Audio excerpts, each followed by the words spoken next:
सुप्रभात राजस्थान, आपके साथ मैं हूं स्वप्निल। आज दिन भर न्यूज 18 राजस्थान पर जिन खबरों के लगातार आप तक अपडेट्स पहुंचाएंगे वो जान लीजिए। देखिए, भरतपुर में सैनी समाज का आंदोलन आज भी जारी है। सीएम से हालांकि वार्ता हुई, लेकिन लगभग सहमति भी बनी, लेकिन मोहन सिंह की आत्महत्या मामले को लेकर आंदोलन जारी रहेगा। और इधर टोंक में आज कांग्रेस सरकार के खिलाफ बीजेपी महाघेराव करने वाली है। सुबह 11 बजे गांधी पार्क में बीजेपी की जनसभा होगी। साथ ही बड़ी खबर रहेगी, सीएम गहलोत बीकानेर दौरे पर जा रहे हैं। नोखा के जसरासर में महंगाई राहत शिविर का अवलोकन करेंगे, किसान महासम्मेलन को संबोधित करेंगे। चौथी बड़ी खबर रहेगी, भाजपा आईटी प्रमुख अमित मालविया आज जयपुर में रहेंगे। बीजेपी मुख्यालय में भाजपा सोशल मीडिया वर्कशॉप को संबोधित करेंगे। और एक और बड़ी खबर, मंत्रालय कर्मचारियों के धरने का आज 10वां दिन है और ये महापड़ाव, ये धरना जारी है। तो चलिए बात कर लेते हैं। सबसे पहले भरतपुर से बड़ी खबर लगातार बनी हुई है, सैनी समाज का आंदोलन। हाईवे को जाम कर समाज के लोग लगातार डटे हुए। सैनी समाज के जो लोग हैं उनका प्रतिनिधिमंडल कल सीएमआर पहुंचा था, सीएम से उनकी वार्ता भी हुई थी। हालांकि उसके बाद भी सहमति नहीं बनी है, क्योंकि अब नया मोड़ आ चुका है। आत्महत्या के मामले ने आंदोलन को नया मोड़ दे दिया है। अब जो वहां पर धरना चल रहा है, प्रदर्शन चल रहा है, वो मृतक के परिवार के लिए उठ रही 3 मांगों को लेकर किया जा रहा है। इधर प्रशासन मुस्तैद है। अफवाहों को रोकने के लिए इंटरनेट पर पाबंदी बढ़ा दी गई है। आज रात 12 बजे तक के लिए इंटरनेट बंद को बढ़ाया गया है। नेटबंदी है, रात 12 बजे तक के लिए बढ़ा दी गई है। इधर जो इनकी मांगे हैं, जो मृतक है उसके परिवार के लिए 1 करोड़ के मुआवजे की ये मांग कर रहे हैं, सरकारी नौकरी की मांग कर रहे हैं और शहीद का दर्जा दिया जाए, ये भी मांग उठ रही है। तो लगभग जस की तस स्थिति। हालांकि जिन मांगों को लेकर आंदोलन चल रहा था उस पर सीएम से वार्ता के बाद काफी हद तक सहमति बनी, लेकिन उसी बीच जो मोहन सिंह आत्महत्या मामला सामने आया, उसे लेकर आंदोलन को एक्सटेंड कर दिया गया है। अब जो आंदोलन चल रहा है वो इस आत्महत्या प्रकरण में जो पीड़ित परिवार है उनसे जुड़ी 3 मांगों को लेकर चल रहा है। एक तो ये कि इन्हें मुआवजा दिया जाए 1 करोड़ का, परिवार के एक सदस्य को नौकरी दी जाए,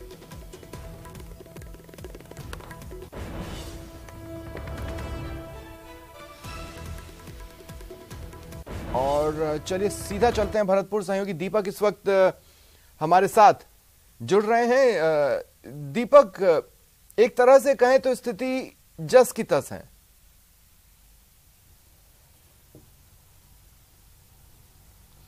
देखिए, बिल्कुल स्वप्निल, कहा जा सकता है कि स्थिति जस की तस है, क्योंकि इस आंदोलन ने जो मोहन सिंह सैनी था उसकी आत्महत्या के बाद एक नया मोड़ ले लिया है। यानी कि जो आरक्षण के लिए आंदोलन किया जा रहा था वो उस पर तो लगभग सहमति आंदोलनकारियों की बनी थी मुख्यमंत्री अशोक गहलोत के वार्ता के बाद, लेकिन जो मृतक मोहन सिंह है उसकी 3 मांगों को लेकर, उसके परिवार की जो 3 मांग है उनको लेकर ये आंदोलन लगातार जारी है। और जो संयोजक है मुरारीलाल सैनी, उन्होंने कहा है कि जब तक ये 3 मांगें पूरी नहीं होंगी, जब तक लगातार ये आंदोलन जारी रहेगा और हम हाईवे को खाली नहीं करेंगे। उनकी पहली मांग है कि जो मृतक सोहन सिंह है उसके परिवार को 1 करोड़ रुपए मुआवजा दिया जाए, सरकारी नौकरी दी जाए और शहीद का दर्जा दिया जाए। इन 3 मांगों को लेकर के लगातार ये अब आंदोलन चल रहा है। और रही आरक्षण की बात, तो 12% आरक्षण की बात को लेकर के, मांग को लेकर ये आंदोलन कर रहे थे। सैनी समाज के लोग हाईवे पर बैठे हुए थे, लेकिन कल मुख्यमंत्री अशोक गहलोत से वार्ता के बाद जब ओबीसी आयोग को लेटर लिखा गया और उसके बाद वो लेटर संयोजक मुरारीलाल सैनी सहित अन्य प्रतिनिधि मंडल थे, उन्होंने आकर के आंदोलनकारियों को बताया और उनके सामने जो उनको पढ़ करके सुनाया, तो कहा कि ठीक है, आरक्षण पर लगभग सहमति जो है आंदोलन को समाप्त करने की, बनने के लिए जा रही थी। और कहा जा रहा था कि अब आरक्षण के लिए जो सैनी समाज का कार्य है वो अब आगे की ओर बढ़ा है। तो ऐसे में लग रहा था कि आंदोलन समाप्त हो जाएगा, लेकिन मोहन सिंह की आत्महत्या के मामले ने वहां पर नया मोड़ दे दिया। आंदोलनकारियों ने मोहन सिंह रात में भी इनसे बातचीत हुई क्या? प्रशासनिक अधिकारी अभी भी मौके पर हैं और इनसे बातचीत कर रहे हैं? क्योंकि अब ये जो नया मोड़ आया है इसमें एक तरह से कहें तो फिर लगभग शुरुआत से ही बात करनी होगी।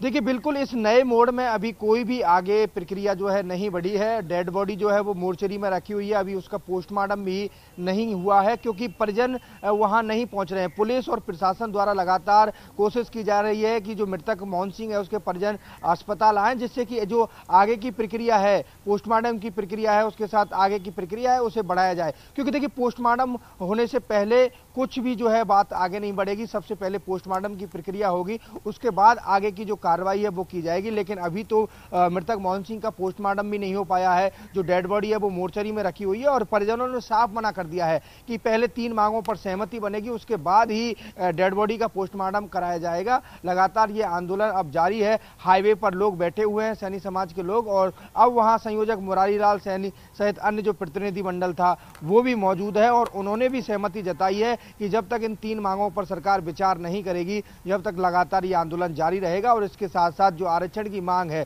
वो भी चलती रहेगी। यानी कि ये लेकिन इस मांग को लेकर प्रतिनिधि मंडल को जयपुर जाने की जरूरत नहीं है। इन मांगों पर स्थानीय प्रशासन अपनी तरफ से भी बात कर सकता है और सारे अपडेट्स जयपुर तक पहुंचा सकता है। तो प्रशासन की तरफ से कौन जिम्मा संभाल रहा है अब इस सेंसिटिव मामले पर बातचीत को लेकर?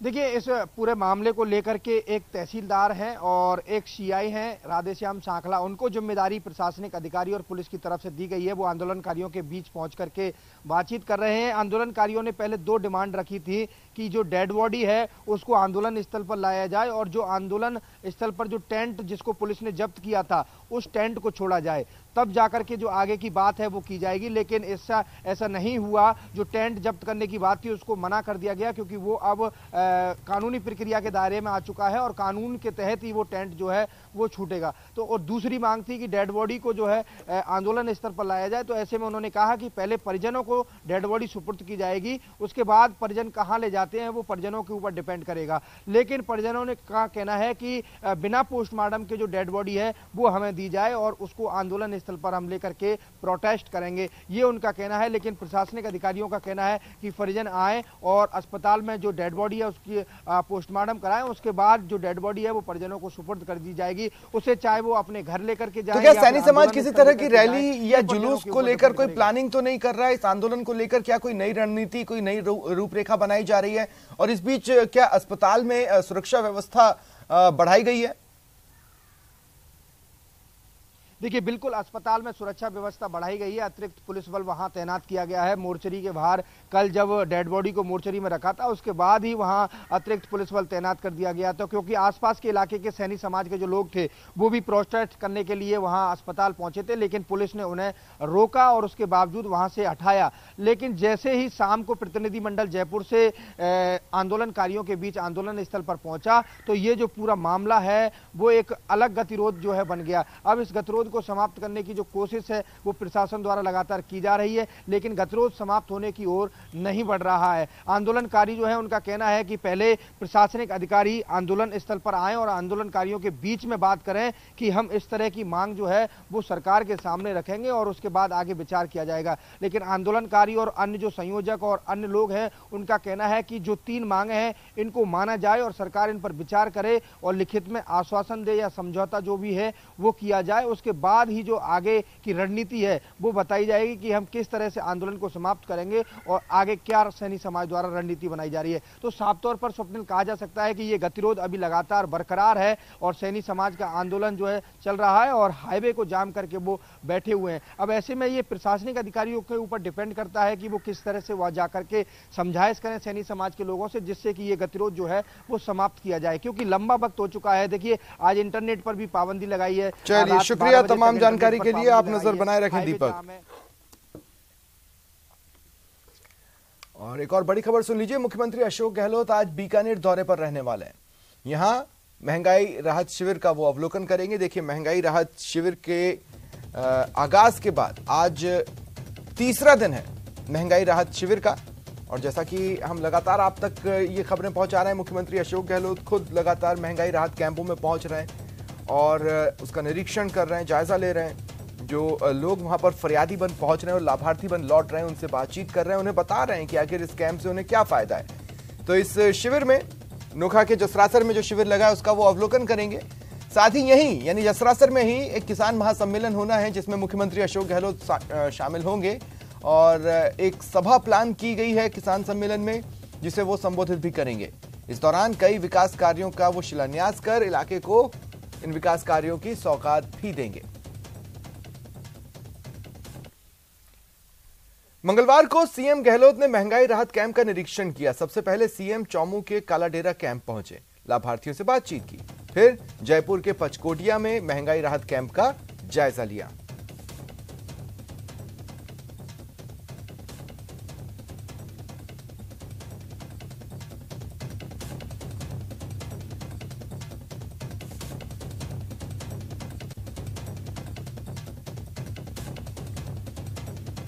और चौमू के कालाडेरा में महंगाई राहत कैंप के दूसरे दिन सीएम गहलोत पहुंचे। उन्होंने कहा इन कैंप से जनता को राहत मिलेगी। सीएम गहलोत ने कहा कि प्रदेश की योजनाओं की चर्चा देश भर में हो रही है। हर चीज महंगी हो गई, सब्जियां महंगी है तो दालें महंगी है, सब चीजें महंगी है। और बेरोजगारी, नौजवान को नौकरी नहीं मिलती है। देश के अंदर साथ में शांति, प्यार, भाईचारा रहना चाहिए देश के अंदर, तो विकास करेगा देश। और गरीब अमीर के बीच में खाई नहीं बढ़नी चाहिए। पूरे देश में चर्चा चल रही है अभी राजस्थान की योजनाओं की, पूरे देश के अंदर। ये 500 में सिलेंडर दिया आपने, हर सरकार, राज्य सरकारें तंग आ गई है देश के अंदर। हम क्या करें, हमें देना पड़ेगा। कितना बना हो जाएगा पूरे देश के गरीब लोगों का। प्रधानमंत्री मोदी जी को मैंने कहा है, आप भी 500 में गैस सिलेंडर दो। और इधर टोंक में आज बीजेपी हल्ला बोलने वाली है। कांग्रेस सरकार के खिलाफ बीजेपी महाघेराव की कड़ी में आज टोंक में प्रदर्शन करेगी। 11 बजे गांधी पार्क में बीजेपी की एक जनसभा होगी, जिसमें पार्टी के दिग्गज चेहरे सभा को संबोधित करेंगे, प्रदेश सरकार पर हमला बोलेंगे। और इस सभा के बाद बीजेपी के दिग्गज चेहरे कार्यकर्ताओं के साथ पैदल मार्च निकालेंगे, जो कि कलेक्ट्रेट तक जाएगा। कलेक्ट्रेट पहुंचकर महाघेराव किया जाएगा। बीजेपी सांसद सुखबीर सिंह जौनापुरिया ने इस महाघेराव को लेकर तैयारियां पूरी कर ली हैं। वहीं जानकारी मिल रही है कि अरुण चतुर्वेदी, अनीता भदेल ये भी यहां इस प्रदर्शन में, इस कार्यक्रम में शामिल होने वाले हैं। इधर दौसा में मंगलवार को भाजपा की ओर से जन आक्रोश महाघेराव हुआ, जिसे पूर्व प्रदेश अध्यक्ष अशोक परनामी, सांसद जसकौर मीणा, सुखबीर सिंह जौनापुरिया समेत कई नेताओं ने संबोधित किया, कांग्रेस पर हमला बोला। इसके बाद बीजेपी कार्यकर्ताओं ने रैली निकाली, कलेक्ट्रेट का घेराव किया। बीजेपी नेता बैरिकेडिंग पर चढ़ गए और कलेक्ट्रेट के अंदर घुस गए। वहीं बीजेपी कार्यकर्ताओं और पुलिस के बीच धक्का मुक्की भी हुई।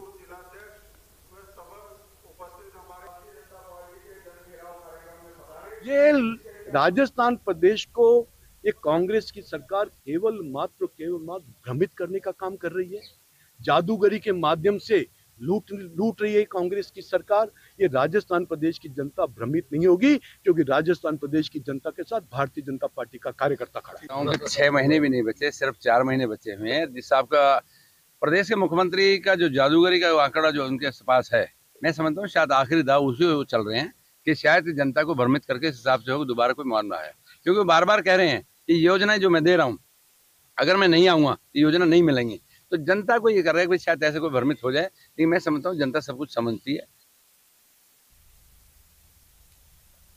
और कोटा से बड़ी खबर मिल रही है।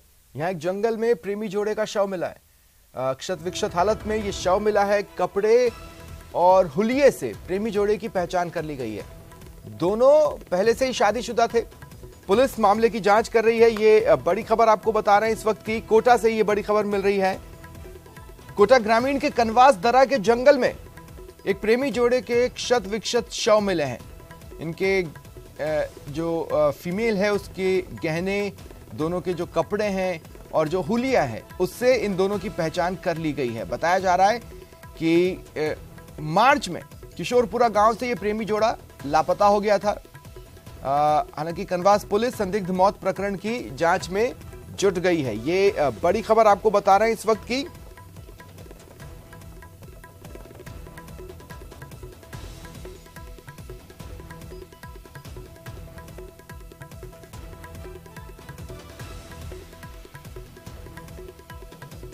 और सहयोगी ओम प्रकाश इस वक्त मेरे साथ फोन लाइन पर जुड़ रहे हैं। ओम प्रकाश, क्या जानकारी मिल पा रही है? ओम प्रकाश, सुन पा रहे हैं मुझे? जी, क्या जानकारी मिल पा रही है इस प्रेमी जोड़े की? अब यह हत्या है या आत्महत्या? देखिए, पुलिस दोनों पहलुओं पर जांच करने की बात कह रही है, क्योंकि शव पूरी तरह से शत विषक्त हो चुके हैं।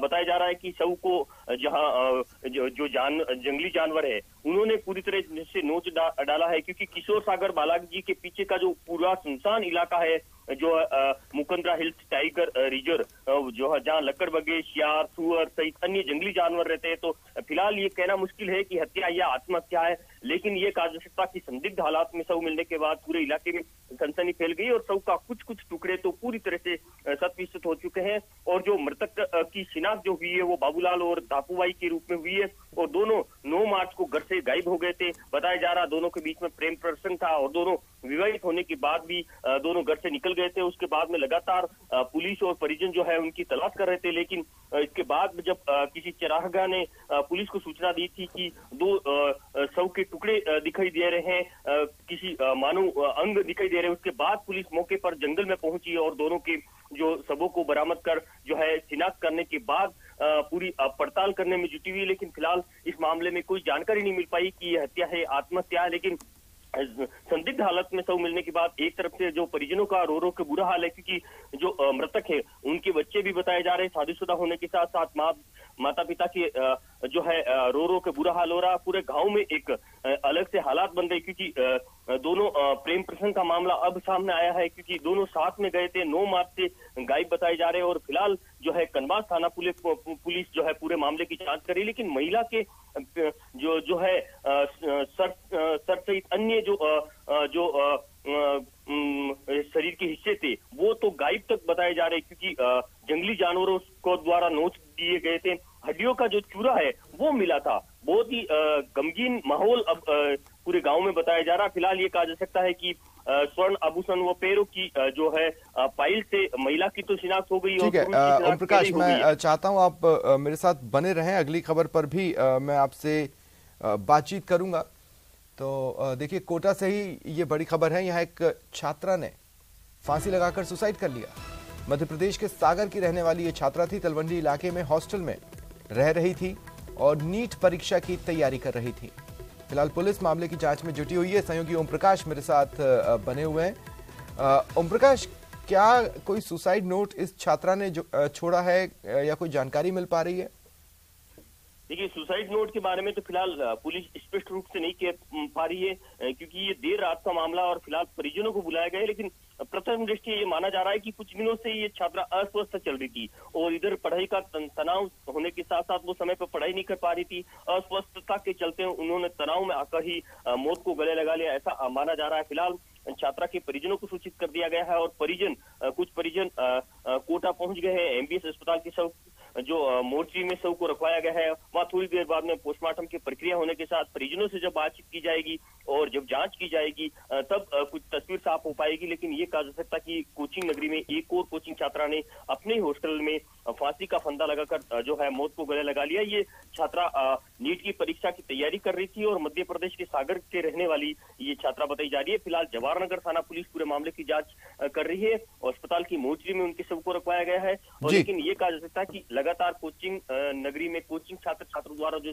सुसाइड के मामले हैं वो कम होने का नाम नहीं ले रहे हैं। और जो पुलिस और प्रशासन द्वारा जो गाइडलाइन है उनको तनाव मुक्त करने के जो मामले हैं वो अब जो है प्रयास जो है काम नहीं कर रहे हैं। जी शुक्रिया तमाम जानकारी के लिए। और अब खबर आपको सावधान करने वाली। जयपुर में शादी समारोह के बीच मेहमान बनकर जेवर, नकदी और कीमती सामान चुराने वाली गैंग सक्रिय है। यह गैंग नाबालिग बच्चों को नए कपड़े पहनाकर मैरिज गार्डन में भेजती है, जो लोगों के बीच मेहमान बन घूमते रहते हैं। हालांकि उनकी नजर कीमती सामानों पर रहती है और वो कब चोरी कर लेते हैं किसी को भनक भी नहीं लगती। ऐसा ही एक मामला कैमरे में कैद हुआ। सांगानेर में एक समारोह चल रहा था। 2 नाबालिग मेहमान बनकर घुसे, एक कुर्सी पर रखा बैग उठाकर बड़े शातिर तरीके से निकल गया। वारदात सीसीटीवी कैमरे में कैद हुई। अब इस फुटेज के आधार पर पुलिस इन्हें तलाश रही है।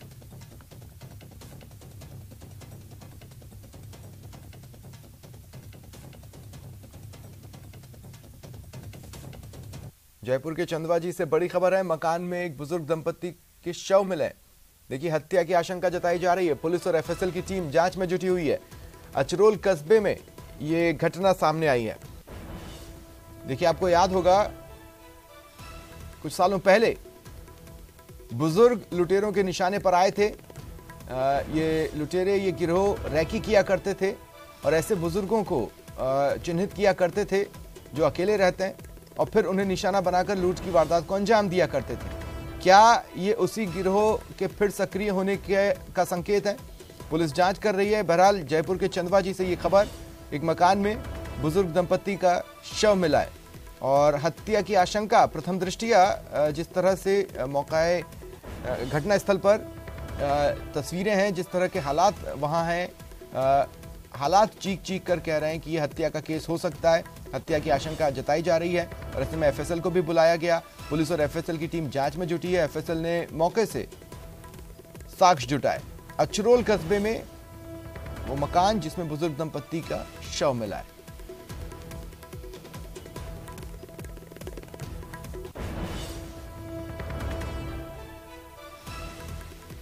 जयपुर के चंदवाजी से ये बड़ी खबर आपको बता रहे हैं। अचरोल कस्बे में एक मकान में बुजुर्ग दंपति का शव मिला।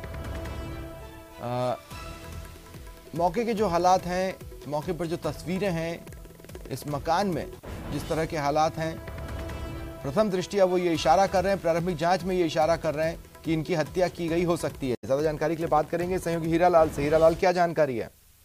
ये देखिए, अचरोल कस्बे का पूरा मामला है जहां इंदिरा कॉलोनी में एक बुजुर्ग दंपति के मकान में दोनों के शव पड़े मिले हैं। शव मिलने से इलाके में सनसनी फैल गई। सूचना पर पुलिस मौके पे पहुंची और पुलिस के आला अधिकारी भी मौके पे पहुंचे। उन्होंने घटनास्थल की मौका मुआयना किया और घटना की जानकारी ली। फिलहाल बताया जा रहा है कि दोनों जो बुजुर्ग दंपति थे वो अकेले रहते थे, क्योंकि उनके जो परिजन थे वो दूसरे मकान में अलग रहते थे। जब मृतक की पोती वहां उनको संभालने गई तब दोनों के शव देख के उस पर हड़कंप मच गया। उसने अपने परिजनों को सूचना दी। इसके बाद जो मौके पे ग्रामीणों की भीड़ लगी। फिलहाल एफएसएल टीम भी मौके पे पहुंची और मौके से नमूने एकत्रित किए हैं। पुलिस है जो पूरे मामले की जांच कर रही है। जब तक प्रथम दृष्टया बताया जा रहा है कि दोनों की हत्या की गई है। पुलिस इस एंगल से भी पूरे मामले की जांच कर रही है। पोस्टमार्टम रिपोर्ट के बाद ये पूरे मामले का खुलासा हो पाएगा। चलिए, शुक्रिया तमाम जानकारी के लिए।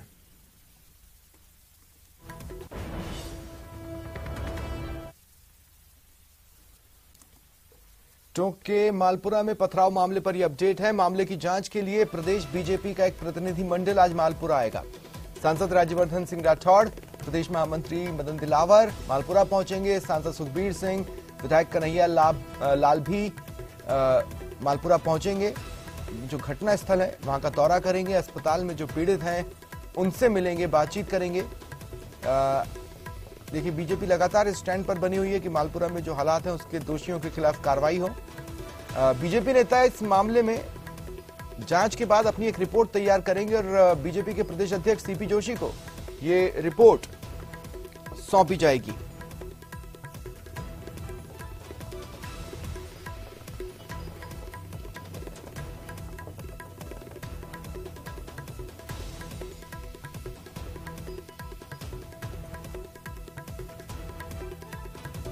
ये बड़ी खबर आपको बता रहे हैं। बीजेपी का एक प्रतिनिधि मंडल आज मालपुरा पहुंचेगा और सहयोगी दौलत मेरे साथ फोन लाइन पर जुड़ रहे हैं। दौलत, कितने बजे के आसपास ये प्रतिनिधि मंडल मालपुरा आ सकता है?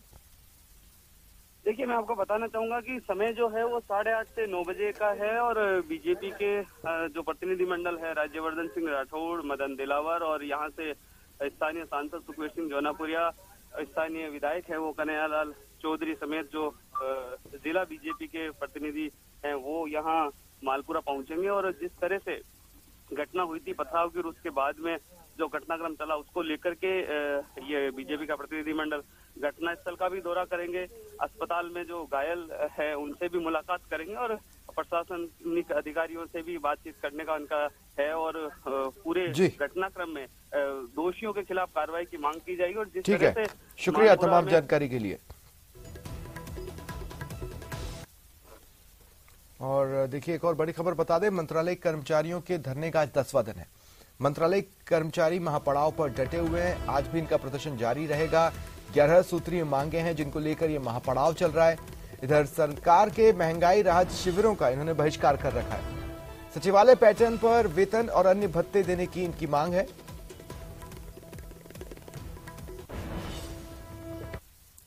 फिलहाल इतना ही, नमस्कार।